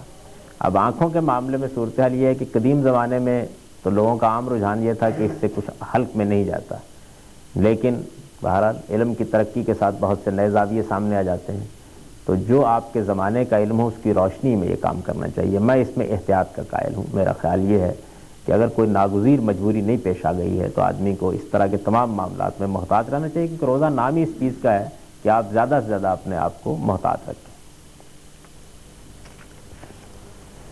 اگر ریاست کے پاس زکوٰۃ حاصل کرنے اور پھر اس کے مناسب استعمال کے بہتر طریقہ کار موجود نہ ہوں تو انفرادی طور پر کس قسم کے لوگوں میں تقسیم کیا جانا چاہیے؟ یہ اوپر کی بات صحیح نہیں ہے۔ ریاست اگر مانگے گی تو لازم ہے کہ اسی کو دی جائے۔ اگر ریاست نہ لے رہی ہو، جیسے کہ اس وقت ریاست سوائے بینک اکاؤنٹس کے باقی اموال پر زکوٰۃ لینے کے لیے نہیں آتی، تو اس میں آپ اپنی زکوٰۃ دوسرے لوگوں کو دے سکتے ہیں، اور اس میں آپ اپنے اعزاء، رشتہ دار، قریبی لوگ، دوست احباب جہاں آپ کام کرتے ہیں ان کی ضرورتوں کو ترجیح دیں، اس لیے کہ ان کا آپ کے اوپر زیادہ حق بنتا ہے۔ میں نے یہ سنا ہے کہ اگر کسی کے پاس ایک وقت کا کھانا بھی موجود ہو تو اس پر مانگنا حرام ہے اور اس کی مدد نہ کی جانی چاہیے۔ دیکھیے، بات یہ ہے کہ آدمی کس مقصد کے لیے مانگ رہا ہے۔ یعنی کھانا تو اس کے پاس ایک وقت کا موجود ہے لیکن بیچارے کو اپنے بچے کی فیس دینی ہے، تو کیا آپ یہ کہیں گے کہ وہ کھانا اپنا بیچ دے اور جا کر بچے کی فیس دے دے؟ اس وجہ سے یہ کچھ یوں سمجھ لیجیے کہ صوفیانہ قسم کی باتیں ہیں۔ آپ کا اگر اطمینان ہے کہ آپ کے مخاطب کے پاس یا جو آدمی آپ کے پاس آیا واقعی مستحق ہے تو اس کی مدد کیجیے، اس سے کوئی فرق نہیں پڑتا۔ بچوں کے نام رکھتے ہوئے اگر اللہ تعالیٰ کے اسماء مبارک میں سے کسی نام کا انتخاب کرنا تو کیا اس کے ساتھ اب لگانا ضروری ہے؟ ایسا ہی کرنا چاہیے۔ اس کی وجہ یہ ہے کہ اللہ تعالیٰ کی بندگی کا اظہار اس نام سے ہونا چاہیے، جیسے عبد الرحمن ہے۔ یہ پسندیدہ چیز نہیں ہے کہ آپ صرف رحمان نام رکھیں۔ بچے کا نام رکھتے ہوئے کن چیزوں کا خیال رکھنا ضروری ہے؟ نام کے معنی اچھے ہونے چاہیے، پاکیزہ نام ہونے چاہیے، بس اسی چیز کا خیال رکھنا چاہیے۔ کیا فرض نماز کے علاوہ سنت اور نفل میں بھی مرد کو عورت کے آگے کھڑا ہونا ضروری ہے؟ ایک یہ بات یہ ہے کہ جو نماز باجماعت ادا کی جاتی ہے اس کے آداب رسالت مآب صلی اللہ علیہ وسلم نے مقرر کیے ہیں، یعنی اس میں مردوں کی صفیں ہوں گی، وہ امامت کرائیں گے، بچے اور خواتین پیچھے ہوں گی۔ عمومی اصول ہے، اس عمومی اصول کا لحاظ کہیں رکھنا ممکن نہیں ہوتا، مثلا حرم میں ممکن نہیں ہوتا، تو کوئی حرج کی بات نہیں ہے، وہاں خواتین بالکل ساتھ کھڑی ہوتی ہیں، نماز پڑھ رہی ہوتی ہیں۔ آپ حج کے موقع پر جائیں، اس کا امکان ہی نہیں ہوتا، یعنی وہاں اگر صف بندی کی یہ صورت اختیار کی جائے تو اس کے نتیجے میں ایسی گڑبڑ واقع ہو سکتی ہے کسی ایک نماز کی جماعت بھی شاید نہ ہو سکے۔ تو اس لیے یہ کوئی قطعی بات نہیں ہوتی، ایک آداب کی نوعیت کی چیز ہوتی ہے، ممکن ہو اس کا لحاظ کر لیں۔ ہمارے ہاں اس کو کچھ ایسی صورت دے دی جاتی ہے کہ ایک بیچارہ بالکل باشعور بچہ جو ہے وہ اگلی صف میں آ کر کھڑا ہو جاتا ہے اور اس کے بعد معلوم ہوتا ہے کہ مسجد کے اندر بم رکھ دیا گیا ہے، یعنی جب تک اس کو پیچھے دھکیل نہیں لیا جائے گا اس وقت تک اطمینان نہیں ہوگا. یہ صورت ہوتی ہے بالکل. اسی کوئی ضرورت نہیں ہے. جب صفیں آپ بنا رہے ہیں تو صفیں بناتے وقت ان چیزوں کا خیال رکھیں.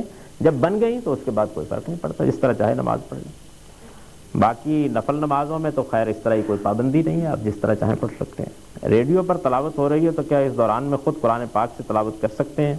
یعنی دونوں کام اکٹھے جاری رکھنے میں کوئی حرج تو نہیں؟ یہ میری سمجھ میں نہیں آ سکا کہ دونوں کام اکٹھے کیوں جاری رکھے جائیں، یعنی اس کے نتیجے میں کیا معاملہ ہو جائے گا. یا تو آپ ریڈیو پر تلاوت سنیے اطمینان کے ساتھ اور یا اس کو بند کر کے، یعنی وہ ایسا مسئلہ تو نہیں ہے کہ ریڈیو کی تلاوت بند نہیں کی جا سکتی. آپ ذرا سا ہاتھ بڑھائیں گے بند ہو جائے گی، اس کے بعد اپنی تلاوت کیجیے. تو قرآن مجید پوری توجہ سے یا سننا چاہیے یا پڑھنا چاہیے.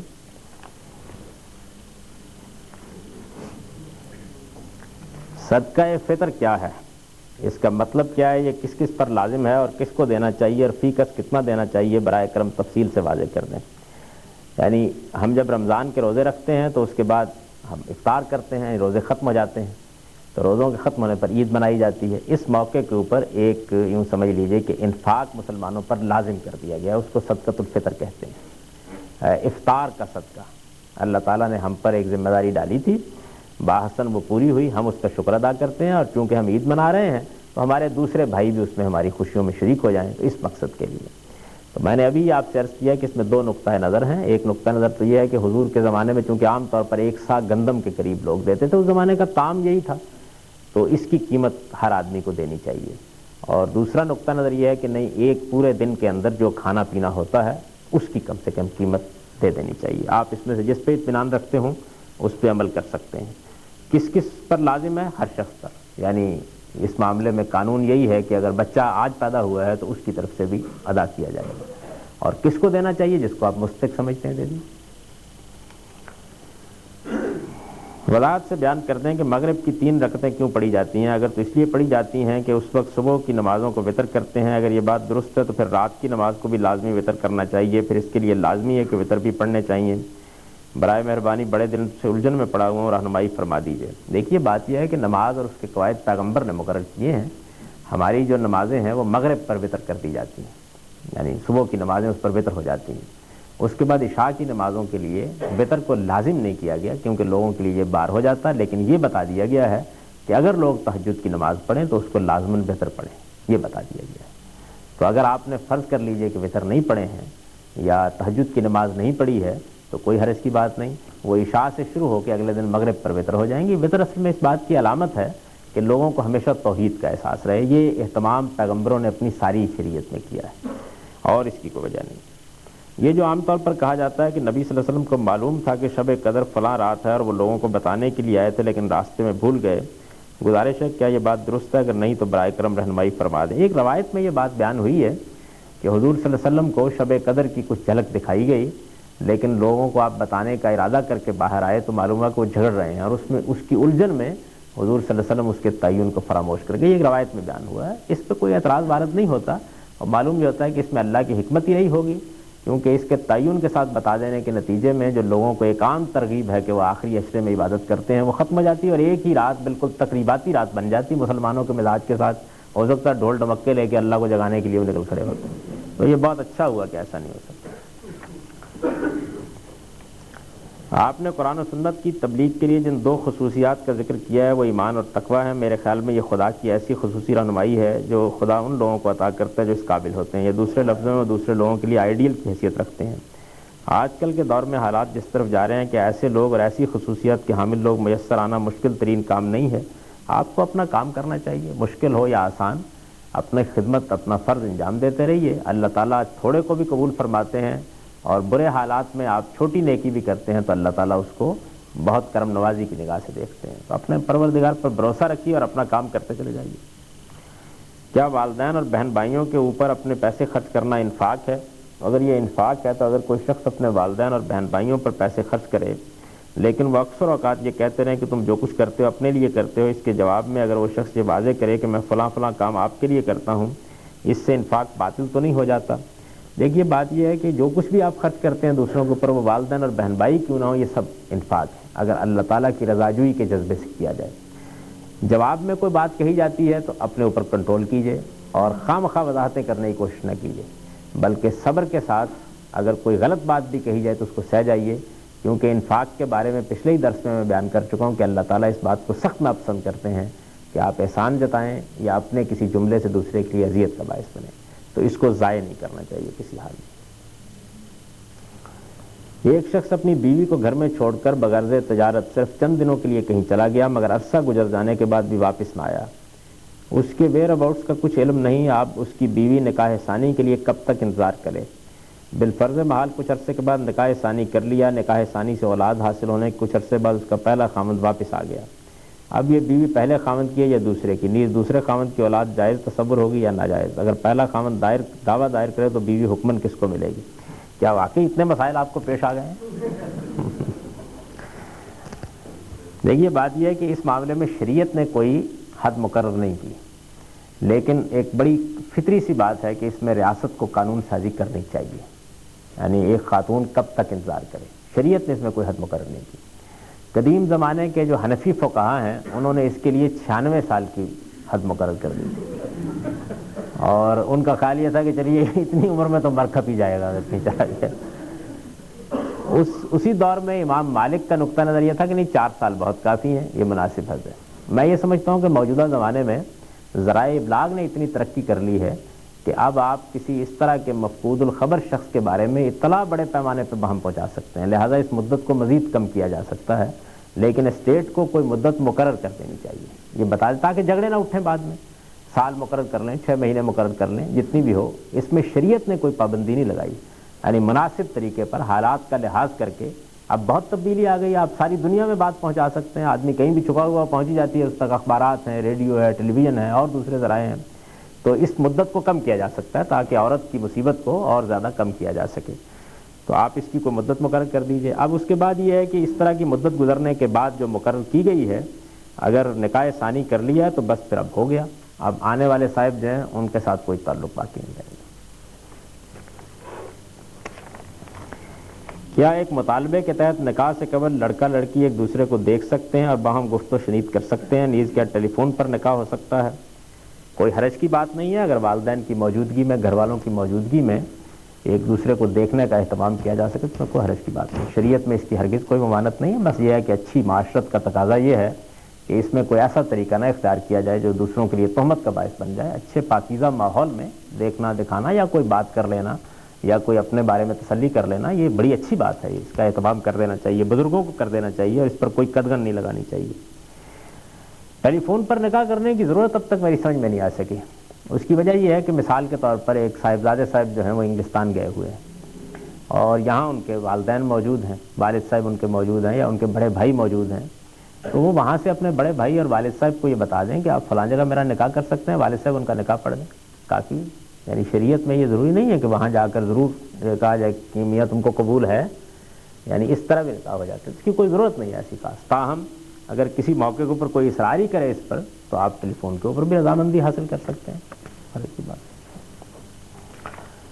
قرآن مجید میں ہے محمد الرسول اللہ والذین معہ اشداء علی الکفار رحماء بینہم، جس کا ترجمہ یہ ہے کہ رسول اللہ صلی اللہ علیہ وسلم کے ساتھی آپس میں رحیم اور کفار پر سخت تھے۔ اگر یہ صحیح ہے تو پھر حضرت معاویہ اور علی کی آپس میں خانہ جنگی کیوں ہوئی، جبکہ اللہ تعالیٰ فرما رہے ہیں کہ یہ کفار پر سخت اور آپس میں حلیم ہیں؟ نیز مذکورہ آیت صرف خلفائے راشدین کے لیے نازل ہوئی ہے یا تمام صحابہ کے حق میں؟ برائے کرم وضاحت فرما دیں۔ دیکھیے بات یہ ہے کہ یہ جو بات اس آیت کے اندر کہی گئی ہے یہ وہ ماحول ہے جس کو رسالت مآب صلی اللہ علیہ وسلم کے زمانے میں پیدا کر دیا گیا تھا، یعنی حضور اور آپ کے ساتھی، ان کے اندر یہ چیز تھی کہ وہ آپس میں رحیم و شفیق تھے، اور جو لوگ اس وقت دین کے دشمن تھے ان کے مقابلے میں بالکل لوہے کا چنا بن گئے تھے۔ تو یہ ایک صفت ہے جو ان کے اندر پیدا ہوئی۔ اب ظاہر بات ہے کہ اس کا یہ مطلب نہیں ہے کہ اس صفت کے اندر کوئی ادنا درجے کا اضمحلال کسی شخص کے ہاں بھی نہیں آ سکتا، بحیثیت مجموعی وہ اسی صفت کے حامل رہے اور اسی پر انہوں نے زندگی بسر کی۔ چند لوگوں کے اندر کچھ سیاسی کشمکش میں لڑائیاں وغیرہ ہو گئیں تو اس کو اس پر محمول نہیں کرنا چاہیے، اصل میں نمایاں زیادہ لڑائیاں ہو جاتی ہیں، اور رحمت اور شفقت کے جو محبت کے تعلقات اور جس طریقے کا رویہ انہوں نے ایک دوسرے کے ساتھ اختیار کیا وہ تاریخ میں گم ہو کر رہ جاتا ہے۔ آدمی اگر دقت نظر سے مطالعہ کرے تو معلوم ہوتا ہے کہ صحابہ کرام آخر دم تک اپنی اکثریت میں انہی صفات کے حامل رہے، اور اس طرح کی جو جنگیں اور لڑائیاں ہوئی ہیں وہ بھی کوئی اس طرح کی جنگیں اور لڑائیاں نہیں ہیں جیسے دو آدمیوں کے درمیان کسی ذاتی تنازع میں ہو جاتی ہیں، وہ اس کو دین کا تقاضا سمجھتے تھے۔ یعنی ایک گروہ کا نقطہ نظر یہ تھا کہ دوسرے گروہ کی طرف سے دین کے معاملے میں زیادتی ہو گئی، اور دوسرے کا نقطہ نظر تھا کہ پہلے گروہ سے دین کے معاملے میں زیادتی ہو گئی ہے۔ تو ایسا نہیں ہے کہ آپس میں کوئی دشمنی، ان کی ذاتی دشمنی ہو گئی تھی، دین کے لیے ان میں سے بعض لوگوں کے اندر یہ لڑائی کی صورت پیدا ہو گئی۔ اس کو اس پر قیاس نہیں کرنا چاہیے کہ اس کے خلاف کوئی معاملہ ہو گیا۔ اکثر باعثین بیان کرتے ہیں کہ حضرت اویس کرنی کو جب یہ اطلاع ملی کہ احد میں رسول اللہ صلی اللہ علیہ وسلم کا دانت مبارک شہید ہو گیا ہے تو انہوں نے رسول اللہ صلی اللہ علیہ وسلم سے عشق کے باعث اپنے بھی تمام دانت توڑ ڈالے۔ اس واقعے کی حقیقت کیا ہے؟ یہ واقعہ جو ہے یہ بعض تاریخوں میں بیان ہوا ہے، اور ہماری تاریخ میں بہت سی ایسی چیزیں بیان ہو جاتی ہیں کہ جو اپنی اصل حقیقت کے اعتبار سے کچھ نہیں ہوتی، تاہم اگر اس واقعے کو صحیح بھی مان لیا جائے تو یہ شریعت کے خلاف ہمیں ایسا نہیں کرنا چاہیے، اس کو آئیڈیل نہیں بنانا چاہیے۔ کیا مسلم نکاح میں گواہان غیر مسلم ہوں تو نکاح کی شرعی حیثیت کیا ہوگی؟ اگر کوئی غیر معمولی مجبوری پیش آ گئی ہے کہ جس میں دوسرے لوگ نہیں مل رہے تو اعلان عام کر دیجئے، اور اس میں کوئی بھی گواہ ہو، ایسا گواہ کہ جو بعد میں یہ کہہ سکے کہ یہ معاملہ میرے سامنے ہوا ہے، تو نکاح ہو جائے گا۔ قرآن و حدیث کی روشنی میں وضاحت فرما دیں کہ اولاد کس کی ملکیت تصور کی جا سکتی ہے، ماں کی یا باپ کی؟ دونوں ہی کی اولاد ہوتی ہے، دونوں ہی کی اولاد ہوتی ہے، ماں کے پیٹ سے پیدا ہوتی ہے، باپ کے نطفے سے پیدا ہوتی ہے، دونوں ہی کی طرف اس کی نسبت ہونی چاہیے اور دونوں ہی کی اولاد شمار ہونا چاہیے۔ یہی وجہ ہے کہ اگر کسی موقع کے اوپر کوئی اختلاف پیدا ہو جائے تو عام طور پر ہمارے فقہا یہی رائے قائم کرتے ہیں اور بالکل ٹھیک قائم کرتے ہیں کہ جب اولاد چھوٹی عمر میں ہوگی تو ماں کے پاس رکھنے کو ترجیح دی جائے گی، جب وہ بڑی ہو جائے گی تو اس کے بعد اولاد کو حق دیا جائے گا کہ وہ اپنا فیصلہ کر لے کہ اس کو باپ کے پاس جانا ہے یا ماں کے پاس جانا ہے۔ تو اس سے تو یہ صاف معلوم ہوتا ہے کہ دونوں ان کی اولاد ہے۔ مسجد میں باجماعت تراویح ادا کرنے کے حق میں یہ دلیل کیا وزن رکھتی ہے کہ اس مسئلے پر صحابہ کرام کا اجماع ہوا تھا؟ یہ بات یوں ٹھیک نہیں ہے کہ صحابہ کرام کا اجماع ہوا تھا، یوں کہیے کہ صحابہ کرام کے زمانے میں یہ کام ہوا اور انہوں نے اس کو کوئی ناپسند نہیں کیا، یہی نقطہ نظر میرا بھی ہے۔ یعنی عام مسلمان جو تہجد کے وقت نہیں اٹھ سکتے، جن کو زیادہ قرآن یاد نہیں ہوتا، ان کے لیے اس کے سوا کیا راستہ ہے کہ وہ عشاء کے ساتھ پڑھ لیں اور کسی دوسرے کو آگے کھڑا کر کے قرآن مجید سن لیں۔ تو صحابہ کرام اسی چیز کو انہوں نے کیا، یہ نہیں ہے کہ تمام صحابہ کرام نے یہ کام خود کرنا شروع کر دیا۔ حضرت عمر کے بارے میں بھی یہ معلوم ہے کہ وہ مسجد میں داخل بھی نہیں ہوئے، چلے گئے اور انہوں نے یہی کہا کہ تہجد کی نماز ہی بہتر ہے، وہی پڑھنی چاہیے۔ نماز تراویح کے رائج الوقت طریقے کو امت کا اجماع قرار دے کر قبول نہیں کیا جا سکتا۔ اس کی اصل حقیقت جب ہم پر واضح ہے تو جس حیثیت سے یہ ہے اسی حیثیت سے اس کو پیش کرنا چاہیے، یعنی جتنا قبول کرنا ہے قبول کیجئے اور جتنے کی غلطی واضح کرنی ہے وہ بھی کرتے رہنا چاہیے۔ نماز ظہر میں 4 فرض کے علاوہ کون سی سنتیں پڑھنا ضروری ہیں؟ نماز ظہر کی بس 4 ہی رکعتیں ہیں، یہ 4 رکعتیں آپ پڑھ لیتے ہیں تو آپ مواخذے سے بچ گئے، نماز کا فرض ادا ہو گیا۔ اس کے علاوہ رسول اللہ صلی اللہ علیہ وسلم اپنی طرف سے 2 رکعتیں پہلے اور 2 بعد میں پڑھا کرتے تھے نفل کے طور پر، انہی کو سنت کہا جاتا ہے، کیونکہ حضور پڑھتے تھے تو اس لیے لوگوں نے ان کو سنت کہنا شروع کر دیا، یہ حضور کے پڑھے جانے والے نوافل ہیں۔ بعض لوگوں کو آپ نے یہ کہا کہ تم 4 رکعتیں بھی پڑھ سکتے ہو پہلے، تو آپ 4 بھی پڑھ سکتے ہیں، 2 بھی پڑھ سکتے ہیں اور اس سے زیادہ بھی پڑھ سکتے ہیں، کوئی حرج کی بات نہیں۔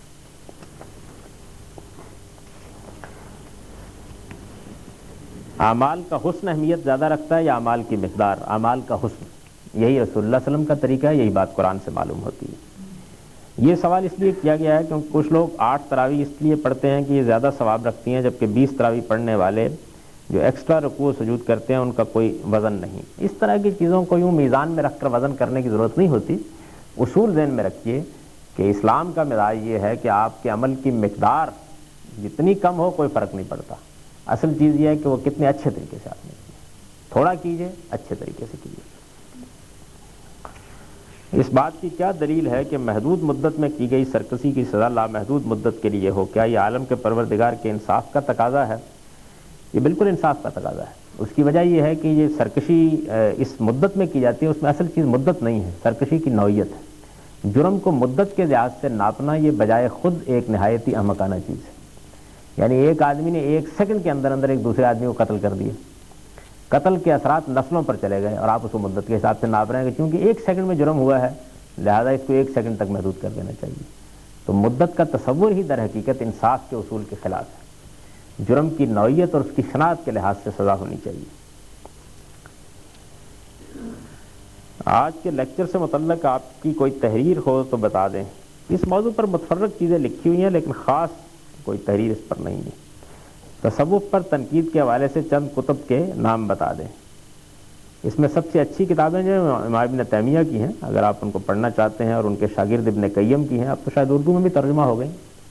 سب سے اچھی چیزیں انہی کے قلم سے نکلی ہیں. ہمارے استاد گرامی مولانا امین حسن اصلاحی کی کتاب تزکیہ نفس بھی اس معاملے میں بڑی شاہکار کتاب ہے، اگر آپ اس کو پڑھیں. اگر اسلام کا بنیادی مقصد خدا کی جنت کے لیے باشندوں کا انتخاب ہے تو اس سے کیا مسلمانوں کی نشست ثانیہ ایک بالکل غیر اہم اور ناقابل توجہ موضوع بن کر نہیں رہ جاتی؟ یہ اسلام اور مسلمانوں کے معاملات کو اس طریقے سے اکٹھا کرنے کے مرض سے نجات پانی چاہیے. یعنی کیا اسلام کی یہ بات سننے کے بعد کہ جنت کے لیے آدمی کو جدوجہد کرنی ہے، لوگوں نے معاشی تقاضوں چھوڑ دی ہے، اپنے زندگی کے حالات کو بہتر کرنے کا کام چھوڑ دیا؟ اس کے لیے اللہ نے فطرت میں عرض رکھا ہے بہت سا. اس وجہ سے وہ کام بھی ہوتے رہتے ہیں، وہ کام بھی ہوتے رہتے ہیں. ہر چیز کو اس کی صحیح جگہ پر رکھنا چاہیے. مسلمانوں کا مزاج یہ ہے کہ وہ ہر چیز کو اسلام کے کھاتے میں ڈال کر ضرور اس سے وابستہ کرتے ہیں. ہم مسلمان قوم ہیں، ہمارا جی چاہتا ہے ہمیں عظمت رفتہ حاصل ہو، اس کے لیے ہم پلاننگ بھی کر سکتے ہیں، جدوجہد بھی کر سکتے ہیں. اللہ تعالیٰ چاہے گا تو اپنے قانون کے مطابق یہ چیز عطا بھی کر دے گا. لیکن اسلام کے معاملے کو اسلام کے اصل نقطہ نظر کے اوپر رکھنا چاہیے. اس سے کوئی چیز غیر اہم نہیں ہوتی، البتہ اپنی صحیح جگہ پر ضرور آ جاتی ہے. آپ نے فرمایا کہ اسلام اصل چند مسائل پیدا کرنے آیا نہ کہ حل کرنے. اس ضمن میں آپ نے رشوت ستانی کی مثال دی. کیا اسلام رشوت خوری سے منع کر کے ان لوگوں کے مسائل حل نہیں کرتا جو رشوت خوری کے نتیجے میں ان کے لیے پیدا ہو رہے ہوتے ہیں؟ یہ اصل میں اس کا ایک بعید نتیجہ ہے کہ اگر ساری دنیا رشوت لینے سے باز آ جائے تو اچھی بات ہے، کچھ مسائل حل ہو جائیں گے. لیکن یہ کس سے حل ہوئے؟ یہ تو اصل میں انسان کی فطرت ہی کے اندر وہ رہنمائی موجود تھی جس سے انسان یہ مسئلے حل کر لیتا ہے. لیکن چونکہ عمومی طور پر تو دنیا کے اندر ایسا خیر و برکت کا نظام کہ جس میں ہر چیز بالکل درست ہو، یہ ہوتا نہیں. جب نہیں ہوتا ہے تو مسئلہ پیدا ہی ہوتا ہے. اس حوالے سے میں نے یہ بات کہی. برائے مہربانی حج و عمرہ کا مختصر طریقہ بیان کر دیں کہ حج و عمرہ میں فلاں عمل کر لیے جائیں تو وہ فرض ادا ہو جاتا ہے جس کے لیے بندہ اپنے گھر سے نکلتا ہے. یعنی جس طرح بندہ اپنے گھر جس طرح سے آپ نماز کے بارے میں فرماتے ہیں کہ فلاں چیزیں لازمی ہیں. میں نے آپ کا سوال پڑھ دیا اور وقت دیکھا تو وقت ختم ہو چکا ہے.